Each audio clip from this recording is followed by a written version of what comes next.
ملک بھر کی طرح ڈیرہ بگٹی میں بھی 12 ربیع الاول مذہبی جوش و جذبے اور عقیدت سے منائی گئی۔ اس موقع پر ایف سی پبلک اسکول ڈیرہ بگٹی اور پیر کو میں پروقار تقریبات کا انعقاد کیا گیا، جس میں اعلیٰ فوجی افسران، قبائلی عمائدین کے علاوہ فرزندان اسلام نے بڑی تعداد میں شرکت کی۔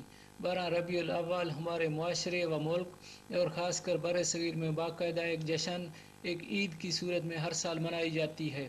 ربیع الاول کا مہینہ آتا ہے تو سارے ملک میں میلاد النبی کا ایک غیر متناہی سلسلہ شروع ہو جاتا ہے۔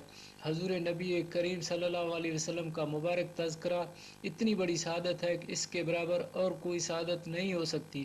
اس میں کسی مسلمان کو شبہ نہیں ہو سکتا کہ حضور اقدس کا اس دنیا میں تشریف لانا، انسانیت کو نبی کریم صلی اللہ علیہ وآلہ وسلم کی تعلیمات کا نور ملنا، آپ کی مقدس شخصیت کی برکات نصیب ہونا، اس سے زیادہ عظیم، اس سے زیادہ پرمسرت، اس سے زیادہ مبارک اور مقدس واقعہ اس روئے زمین پر پیش نہیں آیا۔